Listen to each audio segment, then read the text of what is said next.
everybody. Today is Friday, February 20th, 2015, and this is Before the First Cup of Jules here on UCY.TV. Happy Friday, everybody! It is sunny and minus 1 degree here this morning in balmy upstate New York. Thank God it's Friday. It's been a really long week. The kids were off here, at least in portions of upstate New York. I guess the unlucky Buffalonian children, because of that entire week they got off in October with the 7 feet of snow they had.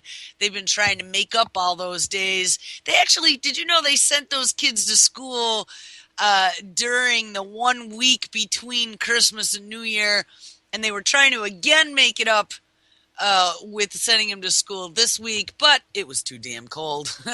They had to cancel most of the school. So, at least for my end of things, it was a vacation week. But, gotta tell you, it is pretty dicey trying to do all this and that and keep up with everything you need to keep up with while trying to be cruise director like Julie on the Love Boat. Anyway, all right, guys. So it is Friday. We are at the end of week number 5 of looking at Mad Science Gone Mad. I've been paying attention to the news here the last couple days, and apparently it seems that the rest of alternative media has finally caught up with us. Yay! They must have been reading the titles, because now everywhere I look and everywhere I listen, all these alternative radio shows are about artificial intelligence and nanotechnology. We, today, are going to try and finish this whole subject up. Not that I didn't enjoy it, but I think that your brains deserve some rest.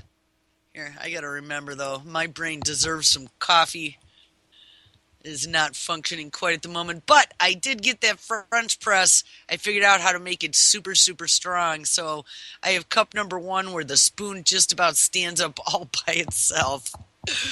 All right, a couple things that I want to hit on this morning. Did you guys see that there is some new outbreak brewing? Of course, it is an antibiotic-resistant bacteria. You can get it from an endoscope. They're saying there were up to 180 cases at UCLA now, I saw. Oh, hold on one second, because I have a treat for you, too. If I can get the setup, I think I may have gotten this configuration to play some clippies today. And, hey, there we go. There we go.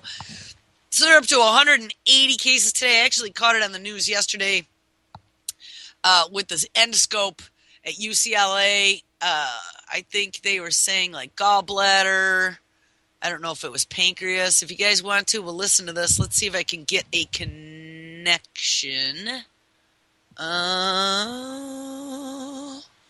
Here we go. Join the call.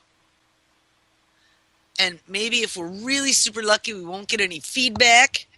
All right, now I want you to excuse the source here. I did see this on a couple different networks. Regardless of who's putting the news out. Oh, maybe I'm hearing a little bit of feedback, but we'll just have to ignore it. I think it's coming. It's feeding back through the headphones. All right, ignore who the news is coming from. Because I'm not going to be able to stand this. I got to stow it. All that matters is that they are putting out a new mantra in the news. Okay, remember, it's all about propaganda. So there's a new, be afraid, be very afraid. 180 people infected with a superbug out of California. Okay, I'm going to join and play this now. So I'm going to follow it up. Here we go. Let's see if this works. Oh, please, oh, please. All right, so a health scare on the West Coast. Doctors say that a drug-resistant superbug may be linked to the deaths of 2 patients at an LA hospital. 7 other people are infected, and now the number of patients who may have been exposed is growing. Superbugs are scary things, Will, and now it looks like this one may be a reality. What do we think? Good morning, Martha. Well, right now we think that nearly 180 people could be infected, and that's a major concern because the superbug, commonly referred to as CRE, can kill 40 to 50% of patients once the infection spreads to a person's bloodstream. UCLA discovered the outbreak late last month while running tests on a patient. That's when they realized that a specialized endoscope, one that's inserted down the throats of about 500,000 patients every year, may have transferred the CRE bacteria from patient to patient. 179 people may have been infected between October and January at the Ronald Reagan UCLA Medical Center. While medical experts say this is a major wake-up call, Fox News medical contributor Dr. Mark Siegel points out that CRE is hard to catch. I don't expect this to cause a widespread outbreak in the community. That would be extremely unlikely. This bacteria is not airborne, so you don't expect it to fly around. We've been talking about measles lately, how contagious that is. This is nothing on that order. UCLA says that the patients who may have been infected have been sent home testing kits. Martha. Wow. All right. So what do they think can be done to stop it? Well, medical experts say that there's three things. The first is that medical equipment needs to be better sterilized, better cleaned. UCLA says that it did sterilize its endoscopes. Two still ended up being infected. Then medical experts say that we need to not overuse antibiotics. Superbugs are resistant to most drugs. And then the medical industry needs to create new antibiotics to be able to better fight superbugs. Just like this. Martha. Yeah, we've been hearing about the overuse of antibiotics for a long time. Well, thank you very much. Yeah, so the next diatribe is beginning. If we remember, just over the summer, I believe it was either in July or it was in September, Obama inked another executive order. And we talked about that when we first were talking about the quote-unquote Ebola outbreak. And we'll look at that in a second. But here, let me hit the story that came out of CNN that I posted yesterday about this. Now, did they just say they sent home testing kits? As they're talking about this nightmare, and that's what they titled it on CNN, Nightmare Superbug. And they're sending home testing kits. Wow, that would make me feel pretty damn safe. The term, quote-unquote, nightmare bacteria does not bode well for anyone who may get infected. That is what CDC epidemiologists call carbapenem-resistant enterobacteriae, or CRE. Yeah, don't ignore my pronunciation, which kills up to half the patients who contract them. Family of superbugs made headlines 2 years ago when the CDC warned that it was spreading. Now they're back in the news after 7 patients at a Los Angeles hospital caught CRE after a routine endoscopic treatment for bile ducts, gallbladder, or pancreas. 2 of them have now died at Ronald Reagan's UCLA Medical Center on Wednesday. CRE was a contributing factor in the deaths, but the exact cause of death was not immediately disclosed, a hospital spokesman said. The medical center is contacting 179 others who had endoscopic procedures between October and January. You know, just a couple of years back, I remember the big case in Las Vegas of the colonoscopies. And apparently there was a doctor there who had been reusing equipment, if that is not the most repulsive thing you've ever even pondered. But they were all at risk then for getting AIDS, because apparently, I don't know if there had actually been someone who was infected that they were aware of, or if they were just afraid because someone could have been affected and they didn't know. But one of my friends' dads was supposed to have gone to that place, which he didn't because he didn't make his appointment, but he was supposed to have been there at that point in time during that little window when that colonoscopy scandal happened in Las Vegas. This, they said that they sterilized them properly here at UCLA, but hey, we overuse antibiotics. And, you know, I got to agree with them there. I mean, I think that antibiotic overuse has actually caused a lot worse things than antibiotic resistant bacteria. I mean, yeah, it has, but The worst thing that it has caused is probably the death of our digestive flora. And that's something that we never really knew much about 20, 30 years ago, but we're discovering now that without your proper digestive flora, your immune system is in the toilet, you end up with leaky gut syndrome and autoimmune diseases. And I really think, coupled with the GMO foods, that's a lot of what our issues are with these digestive problems, these health issues, these degenerative diseases that we're all getting. I think that that has a lot to do with it. But here, let's continue on. Here are some of the things you need to know about this deadly disease. Now, again, CNN is calling this a deadly disease, yet Fox is saying they just sent home test kits. Go figure. What is CRE? It is a family of bacteria usually found in hospitals and other healthcare facilities that has evolved a huge resistance to antibiotics. Now, remember, too, they have come out with now the UV sterilization robot that they're going to start using in hospitals. UV, I talked about a long time ago when we first were looking into Ebola.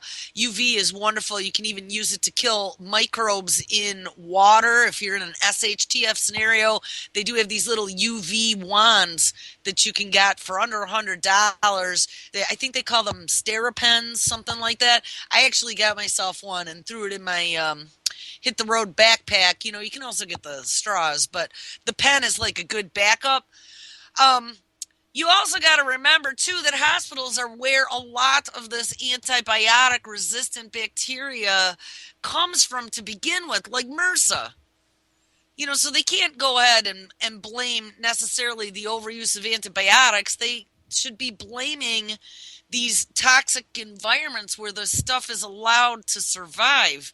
Now, you also got to think, too, that because we have this impending doom of antibiotic-resistant superbugs growing everywhere, oh, who's going to charge in on their white steed and save the day? Hey, all these new genetically modified nanotech medicines, and we're going to look at some of that here in a second. All right. What is CRE? It is a family of bacteria usually found in hospitals and other healthcare facilities that has evolved a huge resistance to antibiotics. CRE can be so deadly because few antibiotics work against its different variations.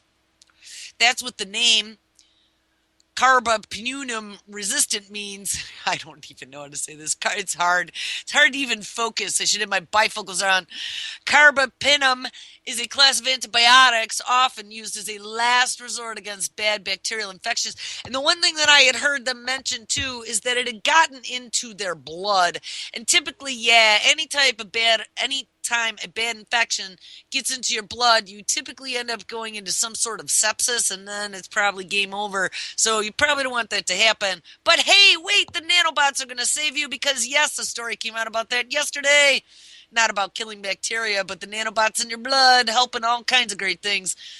Are these formerly unknown bacteria? No, not really. They are bacteria that have just evolved. The superbug family includes the kielbasa. That's what it looks like. Klebsiella and, it's not kielbasa, Klebsiella and E. coli, which people have naturally in their intestines, but when they spread to other parts of the body, they can, oh my God, wreak havoc. Some CRE make an enzyme called Klebsiella. I like kielbasa better. Klebsiella pneumonia carbapenemase that destroys those strong antibiotics. Now, what's interesting is that is a pneumonia. And pneumonia in July was actually added to that executive order that we talked about, where they have added additional communicable I don't know if you call it a disease, but they are communicable illnesses to the potential quarantine list. Remember, pneumonia was one that they added. It says these enzymes that destroy strong antibiotics seem to be a pretty new adaptation.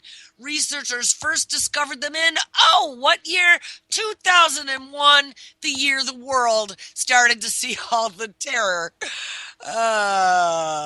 That's pretty convenient. So, how can you get it? Well, you don't get it when someone sneezes on you. Phew.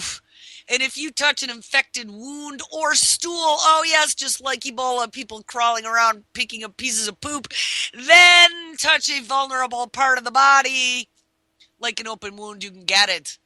So make sure you don't touch other people's infected wounds or poops and then touch your vulnerable parts of your bodies or an open wound, and then you should be safe.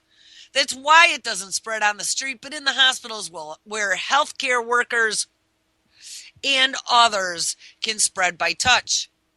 Someone may forget to wash their hands after coming in contact with stool or a wound. Oh, I know I don't want to be in that hospital.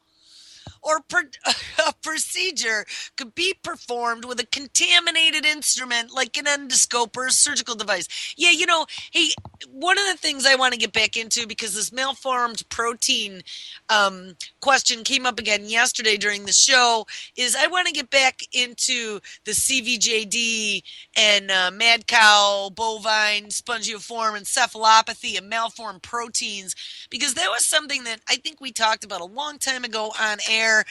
And I don't think I ever found an answer. I don't think I ever stopped to look for the answer. But I know at one point in time, for mad cow disease, aka all those other things, they had discovered that even with full sterilization and bleach and all the other crap that they poured on the surgical instruments after operating on someone who had one of those disorders, if you could even call it that it didn't kill the proteins, because the proteins aren't kind of actually alive. They were malformed proteins, but they could infect other people. And I know a few of you in chat, I believe it was Dale and maybe even SLC Mike, had said that they thought that they had come up with decontamination procedures for that. So that's something I'd be very interested in, especially in light of some of the stuff that we have read now over the last week or so in regards to some of these new quote-unquote life forms that have been identified by multiple different groups now. I would like to look into that, because if you remember, Sophia Smallstrom had mentioned that Clifford Carnicorn couldn't even kill, I think that was the blood cells, actually. He couldn't kill those blood cells in a petri dish even by pouring bleach on them. Now, what does that say? I'm just thinking Plum Island 2.0 here. So if somebody wants to find some information for me, if you have some time, otherwise I'll probably do it one of these evenings when I'm bored, which doesn't happen very often. But if some of you wants to find some information on whether or not the malformed proteins that cause there's CJD and CVJD. I don't know. Yesterday I saw it was called just CJD, but I know that there was a distinction between CJD, Krupchev's Jacob's disease, and then Krupchev's variant Jacob's disease. That's the one in the human. They did have a distinction at one point. But anyway, if you want to see, I would love to know whether or not you now can have sterilized instruments in light of all this new, super bacteria that's floating around. All right, let's go back to the story.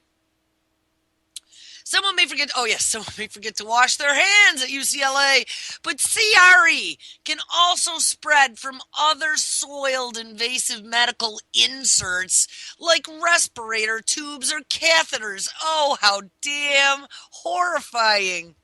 Those infected are usually patients being treated for some other ailment, and these patients have underlying health conditions which may have left them more susceptible to CRE and other infections.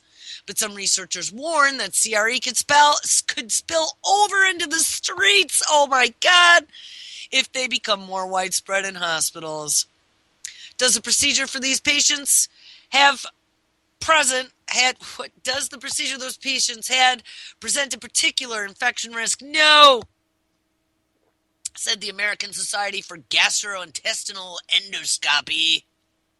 Well, what about the medical instruments? The procedure involves a duodenoscope, a flexible lighted tube that is threaded through the mouth, throat, and stomach and into the top of the small intestine.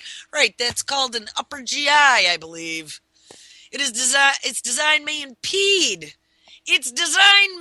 impede effective cleaning Now, wait a minute. How long have they been doing endoscopy? Its design may impede effective cleaning, says the U.S. Food and Drug Administration on Thursday in a safety communication. Well, wait a second. That sounds like a class action lawsuit to me.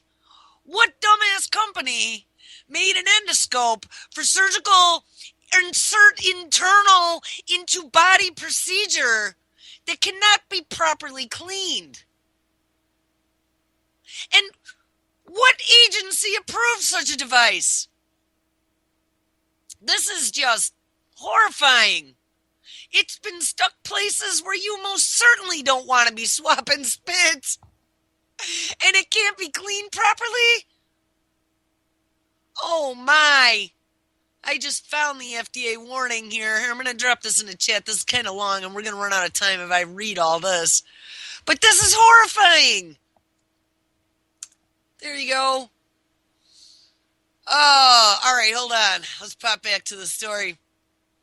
The device contains a hollow channel that allows the injection of contrast dye. By the way, I'm going to tell you guys something. I mentioned this before, but my very best friend's father passed away a couple years ago, and he had a bunch of procedures done. And with those procedures, they had given him the contrast dye. And he told me many times that when he went into massive kidney failure shortly thereafter, that he was positive that it was the contrast dye that did it to him. And in the end, he ended up dying from sepsis because he had gotten an infection in his blood after all of the, what do they call it, dialysis. But just be aware that every time you go in for one of these procedures, they typically want to inject you with the dye, like especially for a CAT scan or something. And I mean, guys, if it's a life or death scenario and you need to go in and you're really sick, then I say, you know what? Just like anything else, you got to look at the procedure versus, your illness. I would say if it's do or die and it's a necessary procedure, the contrast dye helps them see what they got to see. But if it's some sort of routine procedure, or they're sending you in to take a look at something that's, maybe elective or whatever, and you have your choice, I would think twice about that contrast dye and I would do my research. Just saying. But my friend's dad was 100% certain he was healthier than a horse. I mean, this guy, he was so awesome. And after he had that last procedure and he got that dye, and he went downhill right after that, and it was horrible, and he insisted. He said he felt it. He knew when it happened, and he ended up very quickly in stage 4 kidney failure, and he blamed it on that dye. So anyway, just as a heads up, put on your thinking cap and use your brain. I wouldn't refuse it if it was life-saving and you needed it. But like I said, if it was some sort of, like how dentists always want to put you into the panoramic x-ray, except that you shouldn't be getting panoramic x-rays every year. That is unnecessary. And if you read up on those panoramic x-rays, you get way more radiation than is necessary. And even many of the medical groups now are saying that no, you should not be getting those unless you have a serious problem. It is not to pay the medical bills, okay? To be using the device and milking the insurance company. All right, so let's get back to why this endoscope was designed in a way that it cannot be properly cleaned. Since this device contains a hollow channel that allows the injection of contrast dye or the insertion of other instruments to obtain tissue samples for biopsy or treat certain abnormalities, the device also has a movable, quote-unquote, elevator mechanism at the tip, the agency said.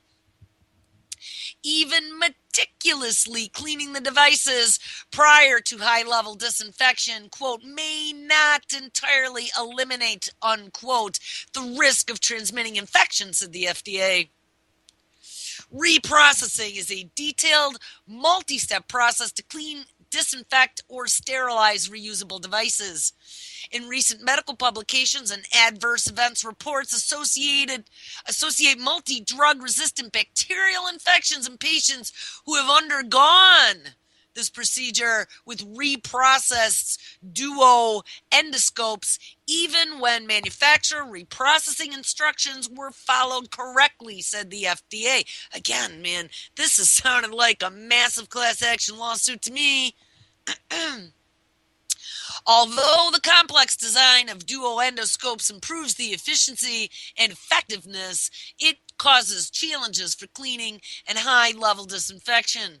Some parts of the scopes may be extremely difficult to access, and effective cleaning of all areas of the duo endoscopes may not be possible. None of the companies the FDA identified as the duo endoscope manufacturers, oh, listen, they're all camera manufacturers, so that should make you feel real damn safe. Fujifilm, Olympus, and Pentax. What? Those are 35 millimeter camera companies. None of them could be immediately reached for comment. Here's the next question. Do any antibiotics work against them? Well, yes, but not many. And listen to this. Some can cause kidney damage. So don't mind that you just had the contrast dye. Now we're going to give you strong antibiotics because we infected you that kill your kidneys also. But they're only part of the treatment. Caregivers also remove some bacteria by draining off the, I hope no one's eating breakfast, stop chewing, abscess. Some CRE strains have been reported that are resistant to all antibiotics. On the other hand, some people contract the bacteria without an infection ever breaking out. All right, last paragraph or two. Is there a good way to fight their spread? Well, cleanliness in all things is important. Well, I sure hope so. Like them saying that they may forget to wash their hands in the hospital after handling poop. Wash hands, sterilize instruments. Oh, yes, and the instruments that can't be sterilized properly. And if you're a patient in a hospital, remind the staff. Remind the staff to do the same. And, oh, wait, yes, don't. Please don't share a room with an infected patient, said the CDC.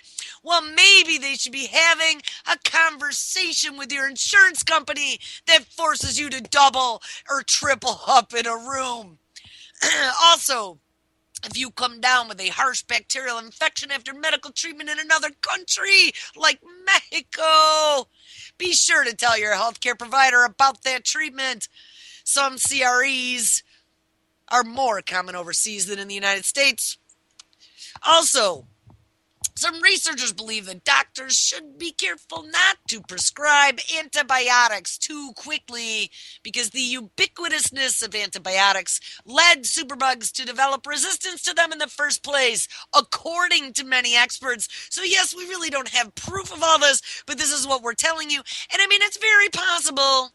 Or it could be that more virulent superbugs are just forming that don't want to work with the traditional antibiotics. And, you know, I've talked about this before, but any of these generation 3, and I don't know if they're on generation 4 now, but the last time I had antibiotics, it was generation 3 antibiotics, are all kinds of like mutant things that I am very, very sensitive to. They made me very sick. And that last one, and I don't remember what the name of that stuff was. But oh my God, like it was like I was intoxicated. I couldn't see straight. The whole room was moving around and I was really sick. I needed to take this stuff. And so I would take it at night and then go to sleep so I wouldn't feel it. And finally I couldn't do it anymore. And I mentioned it to my doctor and she's like, oh my God, that's a severe reaction. You could have had a stroke. And remember too, those quinolones, the same family of antibiotics that they give you for like anthrax infections, those are the ones that kill your Achilles tendon. I had that as well. It took me a very long time in my left leg for my Achilles tendon to come back, and I had to do all kinds of special exercises, standing on my toes, lifting up and down, standing against a door, pushing very carefully. Be careful with all that shit. But like I said, it kills gut bacteria, and that's probably what my biggest concern is. So, all right, we've now talked about the I want to call it CRE. Is that what it was called? CRE. What is this bacteria? Hold on. CRE. Okay.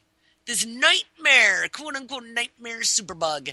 So, What came in September, though, before this new superbug, and remember, we just had the measles mantra, so we got everyone amped up on that. Now we got to get the superbugs because we're all going to die over this stuff, right? Oh my God, they're going to take us over. Well, the White House signed an executive order, and I'm pretty sure that this was in September. And this story, this one's from the end of January, but it happened in September when he first inked it. But listen to this. White House wants $1.2 billion. We just have so many billions sitting around stuffed under the mattress. White House wants $1.2 billion to fight antibiotic-resistant bacteria, looming superbug epidemic. Now, this story was published in January 28th of 2015, and lo and behold, on February 18th or 19th, we have a new superbug outbreak.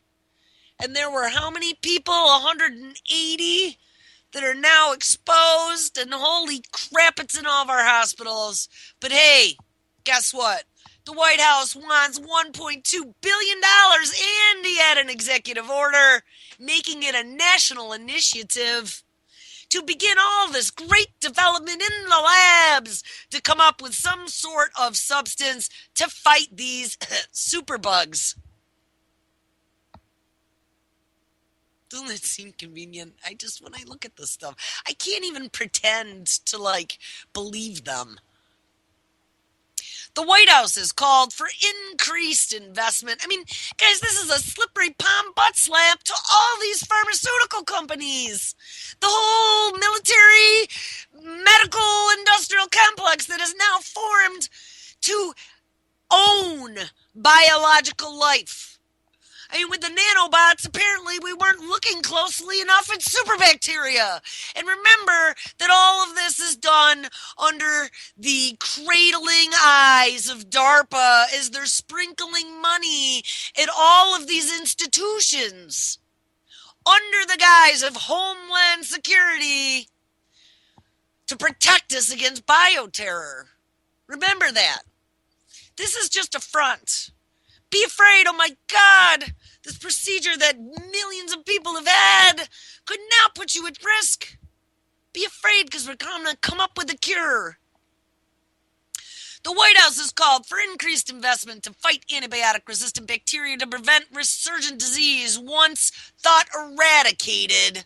Yes, the death-defying measles. And new superbugs that similarly gain strength thanks to the modern penchant for profligate antibiotic use. Yeah, I'm telling you, in the 80s, they were really bad. And I think that that's why a lot of us got sick. I think our gut bacteria, and I got a video.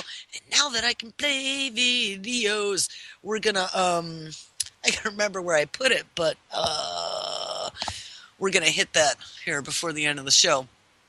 All right. Obama will ask the U.S. Congress to nearly double the funding that combats antibiotic resistance to $1.2 billion, the White House announced on Tuesday, right before January 28th. Calling the matter, oh no, this is going to be the new ISIS Ebola fruit bat of superbugs. Obama called the matter, quote, one of the most pressing public health issues facing the world today, unquote, to the tune of $1.2 billion. And guys, now we have an emergency. So if there is any experimental anything sitting waiting in the wings to be able to start getting checks for the $1.2 billion, you better believe that it's going to go to human trials. Mark my words. Problem, reaction, solution. It keeps happening over and over again like a Xerox machine. And guys, it's not even funny anymore. I can't even laugh with evil, diabolical laughter because it's ridiculous. And people just look at this and go, okay, you need to protect us from this now. I mean, I'm not saying that you couldn't die from this shit, but do you think we had anything to do with this? Because I don't think we did. We didn't overprescribe antibiotics, and we didn't use the population at large as guinea pigs to then get us to this point. We didn't let Fukushima burn almost 4 years now in triple meltdown, releasing radiation for what scientists had at the time said, hey, all this radiation dropping all over the place might actually do something to the bacteria and viruses out there and mutate them. You think that might have something to do with it? Maybe. You don't think like Plum Island and Plum Island 2 in Kansas, I don't even know if that's up and running yet, had anything to do with some of these resistant super strains, MRSA face-eating disease in New York City? I mean, I talked about that the other day. It has been around since the 80s and the early 90s. They told us don't use the pay phones, flush any diseases everywhere. But, you know, also, speaking of New York City, we just saw 2 weeks ago, we had done the story on being able to map the subway system based upon the viruses and bacteria that they were finding. They could build maps on it now. And, they could use little fractions of DNA to build taxonomy databases for barcoding. And this is all connected, absolutely 100% connected. So we're going to give $1.2 billion of taxpayer money now that isn't being spent on making sure that children have food and homes and warmth, especially when it's like 35 below up here in the Northeast in some regions. And there are people without heat. But hey, you know what? $1.2 billion to the pharmaceutical companies is how we should be spending our tax dollars. This announcement, here we go, was a follow-up to an executive order that the president signed in September, I was correct, that launched efforts against antibiotic-resistant bacteria. The proposal called for funding research into new antibiotics, increased monitoring of infection outbreaks, new resistant efforts at veterans and military hospitals, and efforts to curb antibiotic overprescription. No, what it's doing is locking down on antibiotics, so it's going to be very difficult for you to get them. But in the meantime, they're going to use their $1.2 billion in funding to research the FrankenScience science. Because you know what? You don't need to be eating mold that kills things. You need to be eating nanobots that target and kill things. Countering antibiotic resistance currently costs the American healthcare system between $21 billion and $34 billion a year, according to the Infectious Disease Society of America. Antibiotic resistant limits our ability to perform a range of modern medical procedures from joint replacements to organ transplants, the safety of which depends upon our ability to treat bacterial infections that can arise as post-surgical complications, said the White House. Now, as a person who got very sick after a C-section because I ended up with a horrible infection for over a month, mind you, I totally get it, but hey, maybe these surgeons should remember to wash their hands after handling poop. According to the U.S. Center for Disease Control and Prevention, more than 23,000 Americans die every year from infections that can overpower top-shelf antibiotics. Now, you know, one thing I am not seeing anywhere in any of this is the mention of silver. And there are hospitals that have been using silver to kill MRSA, because it does kill MRSA. Maybe they should start testing it for other things. The situation portends a dark future. If antibiotics cannot keep pace, oh my God! Or the overuse of current antibiotics is not addressed with the global spread of germ resistance to antibiotics. I mean, this is just fear porn to the nth degree. And all I'm hearing is cha-ching, $1.2 billion more for Frankenstein research. Last fall, Obama's executive order established steps that the U.S. would take to combat antibiotic resistance. The order set aside $800 million in extra funding for companies to develop what? New drugs, as well as another $900 million for further research. The plan also prohibits, and yes, this was the one that put the wording into place so farmers stop overusing antibiotics in farm animals. And I actually think that contributes a lot more than in people, to be honest, since we're consuming it with every bit of non-organic meat. The plan also prohibits farmers from employing antibiotics on livestock for growth purposes, but critics say it does not go nearly as far as it needs to. And by the way, I had found another story that, scarily enough, was from 2008, so I'm sure it is already way in production, but it was a professor doing research on farm animals talking about them putting nanotechnology into the chicken food to try to help the chickens combat bacteria and viruses. Isn't that nice? And they didn't say what the nanotech was. I was almost thinking it was probably nano-sized silver particulates, but who knows? In December, a study known as the Review into Antimicrobial Resistance warned that superbugs with a high resistance to antibiotics could kill 10 million people worldwide each year by 2050 unless more action is taken. The figure is higher with the global impact of cancer, which currently kills 8.2 million. Microbial resistance will impact poor nations the most, the study confirmed. In 2011, the U.S. Food and Drug Administration confirmed that 80% of all antibiotics used in the United States are dedicated to animal agriculture. And with livestock consuming the vast majority of antibiotics, the bacteria found inside the animals gradually develop resistance against the drugs when they are not administered in strong enough doses, meaning that they become much harder to treat in humans if and when that bacteria is transferred. $1.2 billion. So again, like I said, CRE just popping onto the scene, 180 people that could have been infected. Holy crap, the nightmare superbug that's going to take us all out has finally arrived. Yeah, makes a lot of sense.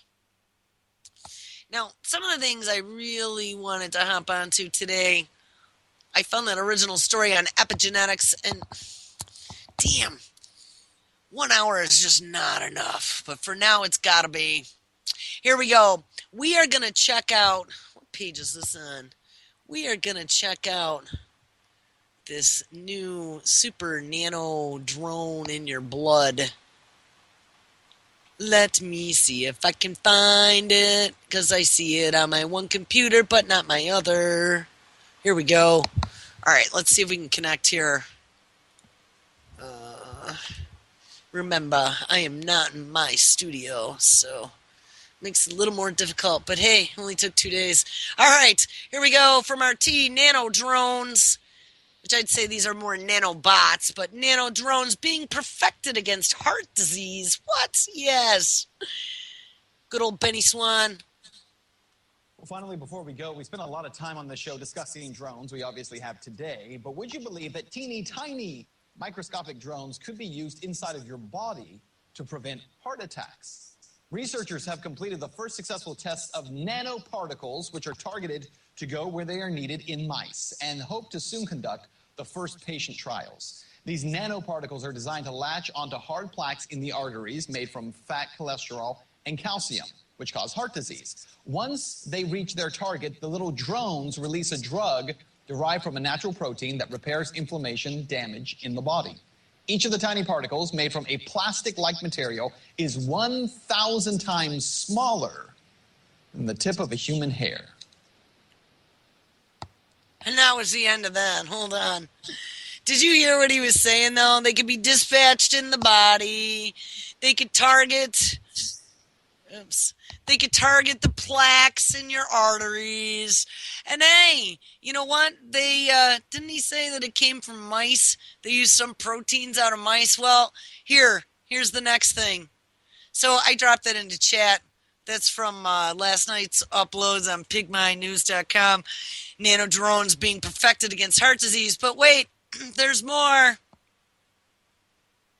Let me find it. Here we go. Human DNA enlarges mouse brains. Now, you know, one of the other things, too, when we looked at the, and that procedure, by the way, that Ben Swan was just talking about is going to be tested very soon on humans. He said, yes, I'm telling you, the nanobots are coming. They are going to start injecting people. And now that we're more used to this FrankenScience medicine, people will be more apt to line up if they promise them the fountain of youth, the cure for cancer, the cure for heart disease. Oh, my God. Line up and get your shots. All right. We are now making chimeras, and we were. I mean, I don't know if we were, but I know in the UK, they had found quite a number of petri dishes with human-animal mixtures in them growing. This is from February 19th, yesterday. Human DNA enlarges mouse brains. Oh, yes, it does. Researchers have increased the size of mouse brains by giving the rodents a piece of human DNA that controls gene activity. The work provides some of the strongest genetic evidence yet for how the human intellect surpassed those of all other apes. The DNA could easily be a huge component in how the human brain expanded. It opens up a whole new world of possibilities about brain evolution. Remember the Brain Project? You know, how much money was dedicated to that Brain Project? Because I thought it was somewhere right around $1.2 billion as well. Be the Brain Project. I don't know. Billion seems to be a nice round number for them. The Brain Project. It's a 10-year scientific research project, but it does not say how much money. Let's see. Hold on. Federal funding. USA Today. Washington Post. 2013, 100 million. Maybe it was 100 million. Maybe it was a billion. Maybe that was DARPA that got the $1 billion. I don't know, but we're going to hop onto the Brain Project, I think, next week when we start looking at CVJD, Mad Cow, connection to Alzheimer's. There's all kinds of new stuff that's come out about that. All right, anyway, I digress. For centuries, biologists have wondered what made humans human. Once the human and chimp genomes were deciphered about a decade ago, they realized they could now begin to pinpoint the molecular underpinnings of our big brain, bipedalism, varied diet, and other traits that have made our species so successful. And here, when I see this, though, it really gets me scared because in all this transhumanism crap and these robo-whatever that they're building, one of the things they keep saying over and over and over again is that they've discovered that by mimicking nature, they've been able to make the best creatures. So yeah, let's make sure we understand all these things that make humans tick to the nth degree. So when we go to build our Robo Sapiens, we can. Oh, by 2008, almost 24 computerized comparisons of human and ape genomes had come up with hundreds of pieces of DNA that might be important, but rarely have researchers taken the next step to try to prove that a piece of DNA really made a difference in human evolution.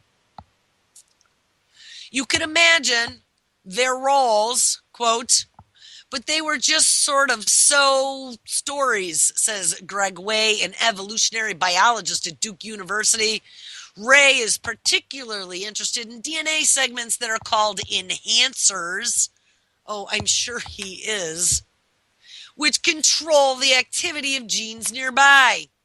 He and Duke graduate student Lomax Boyd scanned the genomic databases, ding, ding, ding, and combed the scientific literature for enhancers that were different between humans and chimps and that were near genes that play a role in the brain. Now, if we back up and start looking at the 2045 Brain Project, putting the brains into robots and then uploading consciousness and memories into the machine, you will see why. You see why this is important. This stuff is just, they try to paint this like it's all innocent, like they're doing it for our benefit, but I can see through it all. When I read this, that's all I hear. Yes, we're working on trying to find out exactly what makes our brains so much bigger and better, so when we migrate, we can become super brained. We can become gods. I mean, we know that that's what they're doing. And morally and ethically speaking, we don't deserve to be gods. These people have no line that they're drawing. I mean, what kind of a line have you drawn when you've inserted human DNA into a mouse to see how big its brain gets? Out of more than 100 candidates, they and Duke developmental neurobiologist Deborah Silver tested a half dozen. They first inserted each enhancer into an embryonic mouse cell to learn whether it really did turn genes on. Then for HAIR5, the most active enhancer in the area of the brain called the cortex, they made mini genes containing either chimp or human versions of the enhancer linked to a quote-unquote reporter gene that caused the developing mouse embryo to turn blue wherever the enhancer gene turned on. That sounds lovely. Embryos developing brains turn blue sooner and over a broader expanse if they carried the human version of the enhancer. Silver, Ray, and their colleagues reported online today in Current Biology. This was from yesterday. And I was also thinking that for augmentation, for upgrading your future children with the injectable whatever to the base of the skull, that hey, let's mix in one of these genes with your newly created fetus in a petri dish and we can give them superhuman brains. They have found a smoking gun in the human genome that connects a regulatory element with a proposed pathway for increasing brain size, says Todd Pressis, a neuroanatomist. A neuroanatomist, so he must study the anatomy of the neurological system at Yerkes National Primate Research Center in Atlanta, who is not involved with the work. But he, geneticist Evan Eicher of the University of Washington in Seattle, and others point out that there is much more to be done. Several researchers worry that more extensive studies are needed to nail down that the HAIR5 effects are not by chance. They'd like to see Silver and her colleagues replace the mouse HAIR5 with the human and the chimp HAIR5, a feat the Duke group has yet to succeed in doing. Even so, Eichler is pleased with just how much the Duke team has learned so far, and Ray says, given the growing ability of researchers to study enhancers and other DNA in mice, my guess is there are probably other stories like this in the works. Yes, and we should be so excited. All right, I'm looking to see, do we have anything that we can go out with from a good video perspective? And I might fail us, guys. I might just fail us. 1 second here. I thought there was one other story. I should always have my closer. Hey, by the way, it's Friday, so that means everyone should have a beer tonight. Plus, we just read a story. Actually, that's where we should go. Let's get there quick. They think that beer can stop Alzheimer's, or at least be a preventative measure, and that should make everyone happy on a Friday. Hold on, I'm scrolling. Hopefully we don't run out of time. This was a study, I don't know, maybe from a month or so ago. But here it is. Study finds beer compound to protect the brain and prevent Alzheimer's. February 5th. Recent research has given us at least one good reason to drink some brew. The new study has identified a compound in hops known as xanthohumol, or XN for short, which has been shown to improve cognitive function and help slow dementia. In other words, the scientists suggest that people who regularly drink beer might be better able to ward off the progression of neurological diseases. Well, considering that our environment is loaded with aluminum and particulates and all the other crap, and here we come, 30 seconds to go, then hops might be the way to go. And remember, yesterday, coffee actually fixes broken DNA. So coffee and beer, man, that's what I say. All right, guys, everyone have an awesome weekend. I will be around this weekend, and we will catch up with you on Monday. Make sure you stick around. It is Friday night. We have Josh on at 6 p.m., Truth on the Tracks, United Front Radio, and Levon live at 11 p.m. Eastern Time. I don't quite hear my bumper, but maybe my clock is off, so that's okay. Yeah, actually, I got about 15 seconds. I think my notebook is off. Make sure, though, you stick around, because Friday is always a fun night, and Saturday is always some awesome radio, as well as Sunday. Actually, the weekends make your head hurt, because eating healthy is now a mental disorder. All right, guys, everyone have an awesome Friday, and we will catch up with you